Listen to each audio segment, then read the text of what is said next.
이번 시간은 동사에서 조동사 부분을 살펴보겠습니다. 지난 27강에서 조동사의 역할을 간단히 살펴본 적이 있습니다. 조동사는 크게 두 가지 역할을 합니다. 첫째, 동사 앞에서 동사의 의미의 그 뉘앙스, 톤을 조절하는 역할. 그리고 두 번째, 문장의 형태를 바꿔주는 역할. 조동사가 동사의 뉘앙스, 톤을 조정한다는 말은 예를 들면 like, 좋아한다라는 이 동사의 의미에 조동사 will이 붙게 되면 좋아할 거다가 되고 조동사 may가 붙으면 좋아할지도 모른다가 되는 등등의 변화를 말합니다. 그리고 조동사가 문형을 변경한다는 것은 예를 들면 어떤 평서문이 의문문, 부정문, 과거형 문장 등으로 변형될 때 이 보시는 파란색 조동사가 적절한 역할을 해서 문형이 변경되게 된다는 거죠. 이 의문문, 부정문, 과거형 문장에 대해서는 앞에 강의에서 자세히 배웠죠. 자, 이 동사 뉘앙스를 조정하는 데 관여하는 주요 조동사에는 will, can, shall, must, may 등이 있습니다. 그리고 문형을 변경하는 조동사에는 위의 조동사를 포함하고 또 do, be, have와 같은 조동사가 있다고 했습니다. 이 중에서 오늘 우리가 공부할 부분은 동사 의미의 뉘앙스, 톤을 조정하는 조동사입니다. 이런 역할을 하는 조동사를 법조동사라고 합니다.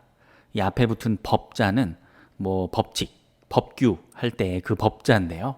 이 한자가 모양새라는 의미도 가지고 있습니다. 그래서 동사의 어떤 뉘앙스, 톤과 같은 모양새를 보여준다, 그런 조동사다라고 해서 법조동사라고 부르는 것 같습니다. 영어를 배우는데 이런 한자는 그렇게 중요한 거는 아니고요. 자, 이 동사 뉘앙스를 미세 조정한다라는 이 말을 조금 더 풀어서 설명을 하면 동사에 화자의 마음이나 심리, 생각 등이 반영돼서 그 뉘앙스가 바뀐다는 것을 말합니다. 이 영차설 강의에서는 법조동사의 4가지 기능, 확신, 의무, 능력, 요청을 앞으로 68강에서 71강까지 자세히 공부하도록 하겠습니다. 오늘 강의에서는 이 will, can, shall, must, may 등의 이런 주요 법조동사 각각의 기본 의미와 뉘앙스를 정리하고요. 참고로 화자의 마음, 심리, 생각을 반영한다는 이 말 어디서 많이 들어본 것 같지 않나요? 네, 바로 46강 중간삽입물 강의에서 나왔었죠. 가령 need to와 같은 중간삽입물이 동사 앞에 나와서 화자의 마음이나 심리나 생각 등등을 반영해 준다고 했습니다. 이 need to와 같은 중간삽입물도 오늘 배울 법조동사와 그 역할이 비슷한 거죠.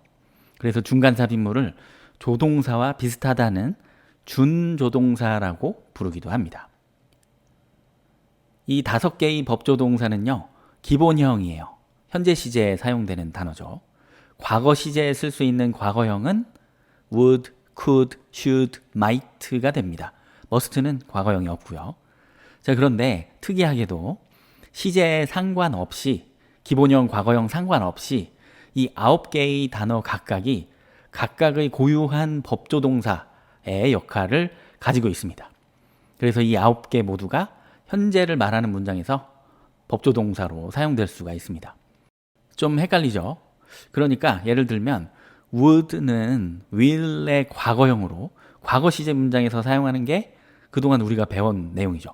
그런데 그것뿐 아니라 추가로 현재 시제 문장에서도 would가 하나의 독립된 조동사로 사용될 수 있다는 말입니다. 이게 왜 그런지는 앞으로의 강의에서 차차 설명을 하도록 하겠습니다. 일단 오늘은 좀 단순하게 과거형 법조동사들이 기본형 법조동사들보다 그 뉘앙스의 정도나 세기가 좀 약하다, 이렇게만 생각하고 계시면 되겠습니다. 앞으로 차근차근 잘 설명을 하겠습니다. 자, 오늘 강의 마지막에 함께 영작해 볼 문장은요, 따로 없고요. 오늘은 이 9개의 주요 법조동사 기본 의미와 뉘앙스를 하나씩 정리하면서 그때그때 예문을 들어서 영작해 보도록 하겠습니다. 일단 법조동사의 뉘앙스 정도, 그 세기를 대략적으로 강, 중, 약으로 표시를 하겠습니다. 그리고 이제부터 여기에다가 제가 각각의 법조동사의 기본 의미를 시각화해서 그려 넣겠습니다. 이 그림이 절대적인 것은 아니겠지만 법조동사의 기본적인 감, 핵심적인 감을 좀 쉽고 오래 기억하는 데 도움이 될 겁니다.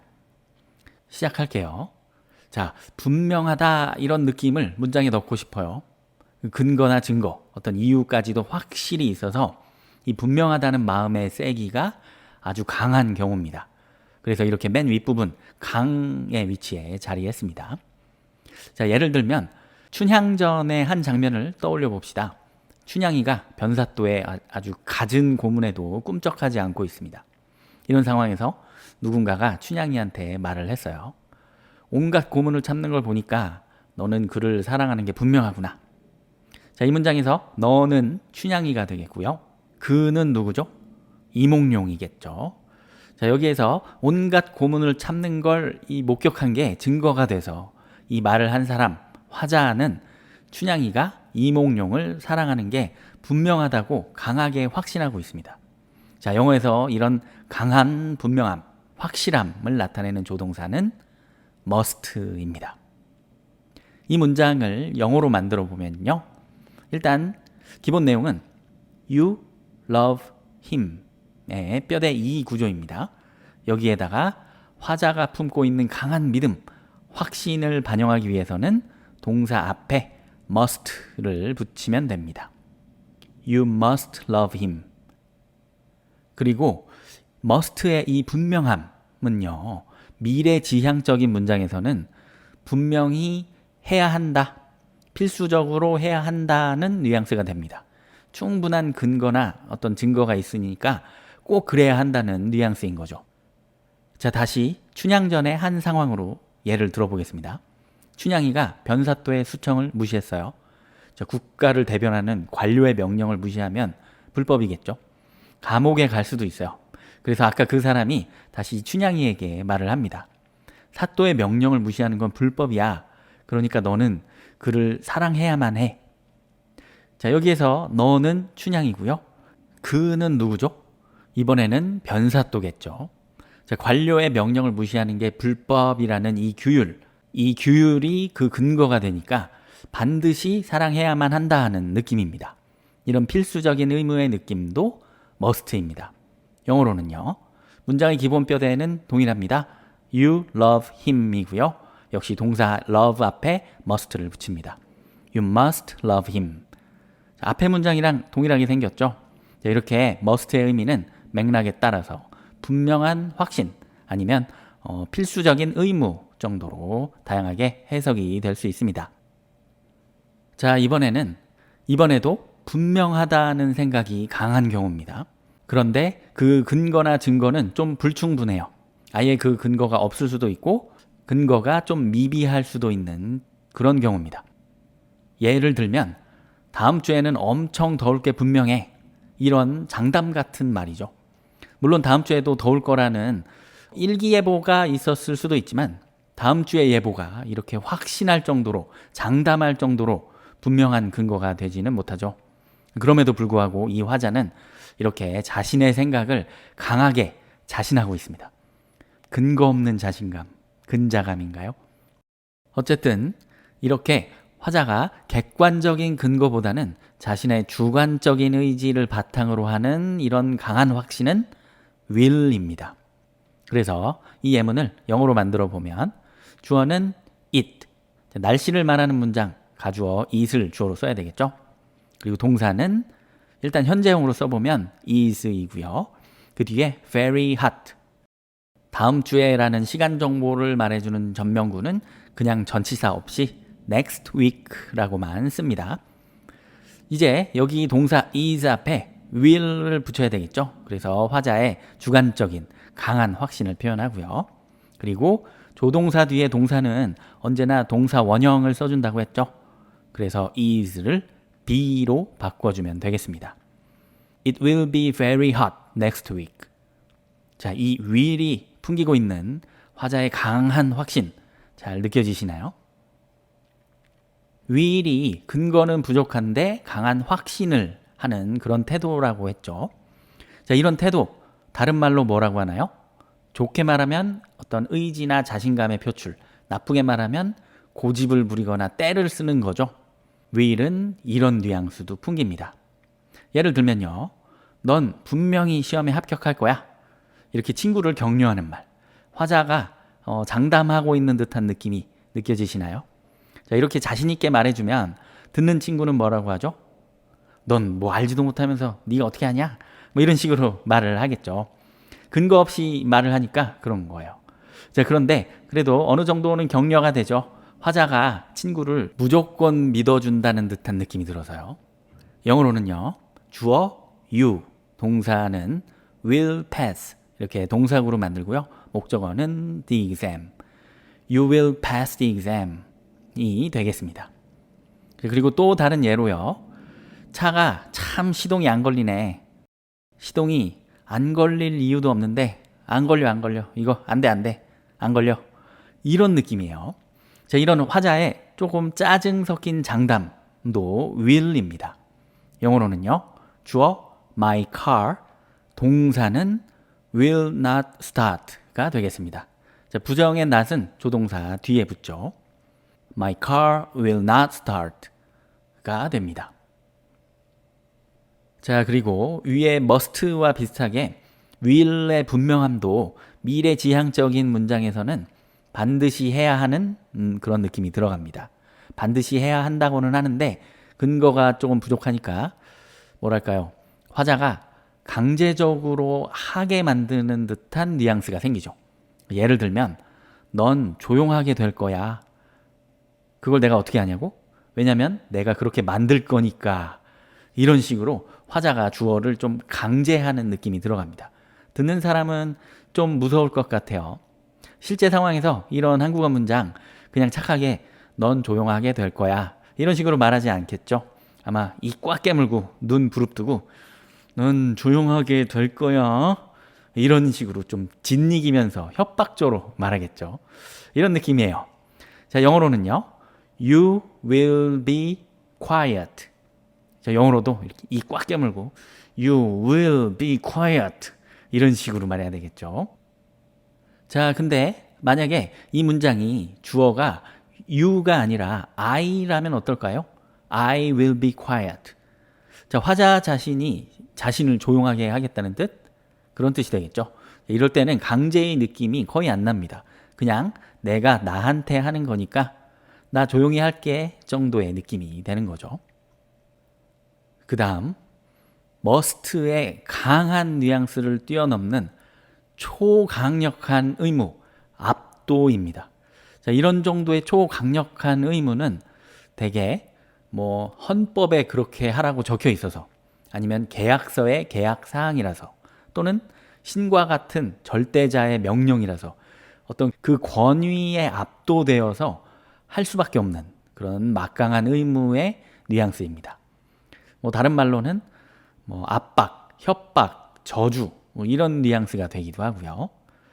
자, 예를 들면 십계명에 나온 절대자 하나님의 명령 살인하지 말라. 자, 마치 에코를 넣어서 아주 굵고 장엄하게 읽어야 될 것만 같은 느낌입니다. 바로 shall입니다. 이 예문 영어로는 You shall not murder가 됩니다. 자, 이 shall에서 나오는 압도적인 포스가 느껴지시나요? 이렇게까지 말했는데 살인을 하면 하나님의 천벌을 받는 거죠. 자, 또 다른 좀 더 현실적인 예문으로 모든 계산은 현금으로만 해야 합니다. 자, 이 문장도 좀 엄중하게 shall을 넣어서 만들 수가 있어요. 이런 규칙이 뭐 계약서 항목에 적혀 있다거나 지침서에 나와 있는 사항 뭐 그 정도라면요. 영어로는 주어 all payment 모든 계산 그리고 동사는 shall에다가 수동의 동사구 be made 그리고 현금으로는 직역하면 현금 안에서 이렇게 추상적인 장소 정보를 말해주는 전명구 in cash라고 표현합니다. All payments shall be made in cash. shall 때문에 느껴지는 권위적이고 필수적인 뉘앙스를 음미해 보세요. 사실 일상생활에서는 이런 정도의 권위와 압박을 느낄 경우가 많지 않겠죠. 그래서 쉘은 잘 사용을 하지 않습니다. 우리가 쉘을 만날 기회는 그리 많지 않아요. 뭐 반지의 제왕이나 어떤 사극 같은 대사에서나 좀 볼 수 있겠네요.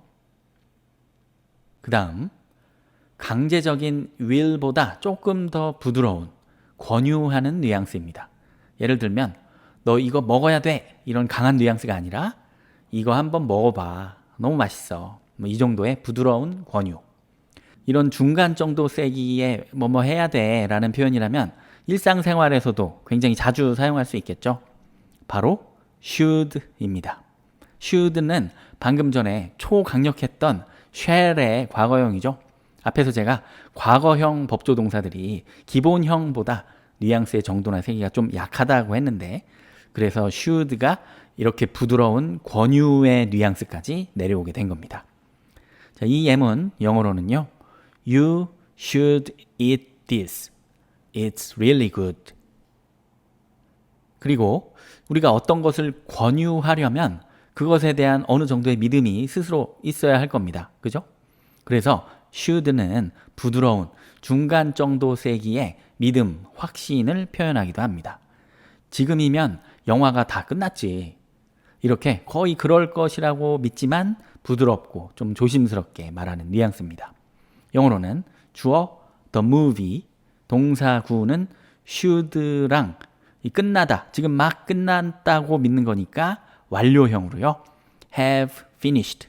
그리고 지금이면 이 표현은 바로 옆에 붙어 있다는 느낌의 전치사 by를 써서 by now라고 합니다. The movie should have finished by now. 그 다음 이번에도 중간 정도 세기의 믿음과 비슷합니다. 예상, 예측, 추측 정도의 뉘앙스라고 표현을 해볼게요. 예를 들면 다음 주에도 엄청 덥지 않겠나? 자, 이런 중간 정도의 믿음, 확신에서 나오는 예상은 would입니다. will의 과거형이죠. 그래서 will보다 전체적으로 그 세기의 정도가 꽤 떨어진 것을 볼 수 있습니다. 이 예문 영어로는 It would be very hot next week가 됩니다. 그리고 예상하는 것은 어떤 경우에는 소망하는 것이기도 합니다. 상대방에게 매우 부드럽게 뭔가를 권유하거나 추천하거나 그렇게 하면 좋겠다고 바라는 거죠. 역시 would가 이런 소망의 뉘앙스도 가지고 있는데요. 예를 들면 조용히 해주겠니? 이렇게 조용하기를 바라는 느낌을 줄 때 사용을 할 수 있습니다. 영어로는 Would you be quiet가 됩니다. 조동사가 들어가는 문장이 의문문일 때 조동사는 이렇게 문장 맨 앞으로 나오면서 의문문 형태가 되죠. 그 다음은 가능입니다. 그럴 수도 있다라는 정도의 좀 약한 세기의 확률, 가능성을 말합니다. 예를 들면 생선회에는 박테리아가 있을 가능성이 있어. 물론 대부분의 횟감이 잘 손질돼서 나오니까 안 그럴 가능성도 높지만 어쨌든 일반적으로 생물에는 박테리아가 있을 수 있죠. 그래서 이 정도의 가능성을 말할 때 사용할 수 있습니다. 바로 can입니다. 영어로는요. raw fish, 생선 can have bacteria. 그리고 이 can은요. 조금 다른 결을 가지고 있는데요. 아주 강한 가능성부터 중간 정도의 가능성까지를 모두 표현하기도 합니다. 특히 아주 강한 가능성은 분명히 언제나 그렇게 할 수 있다는 어떤 영구적인 능력으로 나타내기도 합니다. 예를 들면 나는 수영을 할 수 있어. 자, 수영 같은 이 몸으로 배우는 기술은 한번 배우면 절대 까먹지 않죠. 언제나 분명히 가능한 일이라고 말을 할 수가 있습니다. 이게 바로 내 능력인 거죠. 그래서 영어로는 I can swim 또는 중간 정도의 가능성으로 나는 생닭을 먹을 수 있어. 이런 표현도 가능합니다. 생닭을 먹는 게 내 능력은 아니죠. 근데 그럴 가능성이 꽤나 된다고 나는 흔쾌하게 생닭을 먹을 수 있다고 이렇게 말하는 뉘앙스입니다. 역시 can을 써서 I can eat raw chicken이 됩니다. 이렇게 can으로 표현할 수 있는 가능성, 그 정도의 폭은 아주 넓습니다. 그 다음 can의 가능성보다 더 약한 가능성, 그래서 이게 가능한 건지 불가능한 건지가 거의 반반인 뉘앙스는 could로 표현을 합니다. can의 과거여서 더 약한 가능성을 보여주는 거죠. 그리고 may와 might도 could와 거의 비슷한 정도의 반반의 가능성을 보여줍니다. 제가 이 그림에서는 may와 might를 could보다 더 아래에다가 표시를 해뒀지만 이 그림이 절대적인 건 아니라고 했죠. 어떤 사람들은 이 could, may, might가 거의 똑같은 뉘앙스라고 생각할 수도 있습니다. 자, 예문으로 저건 UFO일지도 모르지. UFO일 가능성이 극히 작을 테지만 어쨌든 그 여지는 조금 남겨놓는 그런 뉘앙스입니다. 영어로는 That could be a UFO 또는 That may be a UFO, That might be a UFO 모두 괜찮습니다. 자, 이렇게 해서 주요 법조동사의 의미, 뉘앙스의 시각화가 완성됐습니다. 이 그림을 참고로 법조동사의 일반적인 감을 잡으시면 되겠습니다. 마지막으로 법조동사를 사용할 때 주의점 두 가지를 말씀드릴게요. 첫째는 법조동사의 뉘앙스의 경계가 아주 명확하지는 않다는 겁니다. 지금 제가 이 그림에는 기본적인 내용을 좀 보기 쉽게 정리하기 위해서 이렇게 경계를 명확하게 색깔별로 표시를 했지만 사실 법조동사 각각의 뉘앙스는 영어를 쓰는 지역에 따라서 말하는 사람의 말버릇이나 성향에 따라서 받아들이는 사람의 느낌에 따라서 조금씩 다르게 해석될 수 있습니다.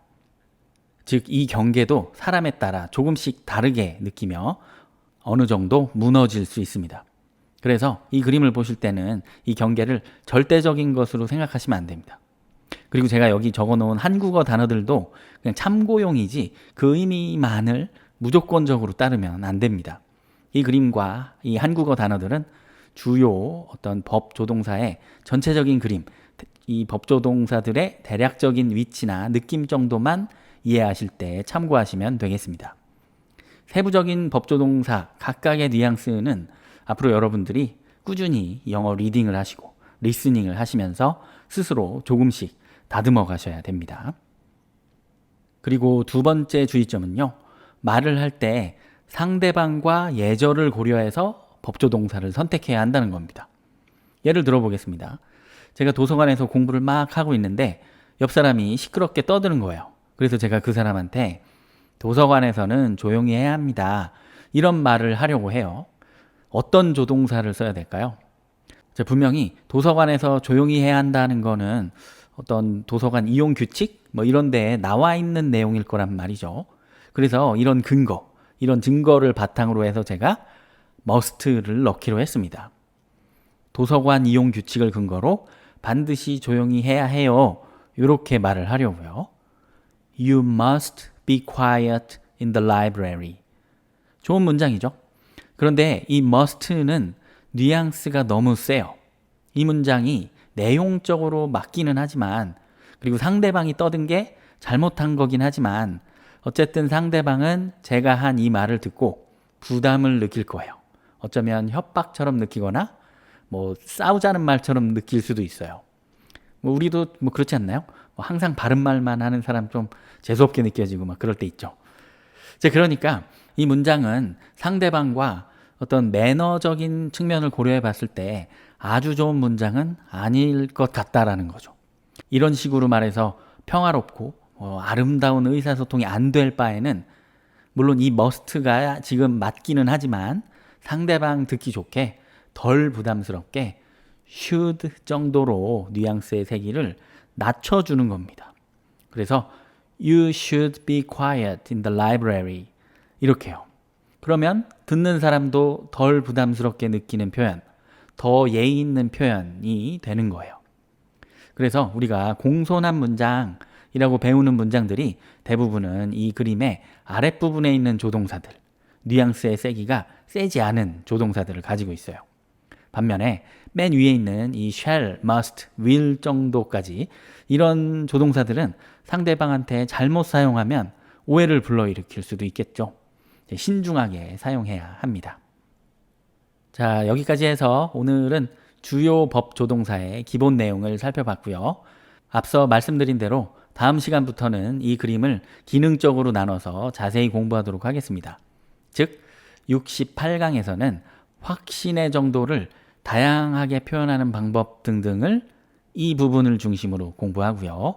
69강에서는 의무나 강요의 정도를 표현하는 방법을, 70강에서는 능력과 가능성의 정도를 표현하는 방법을, 그리고 71강에서는 법조동사를 다양하게 활용해서 요청하거나 허락을 구하는 다양한 표현을 공부하도록 하겠습니다.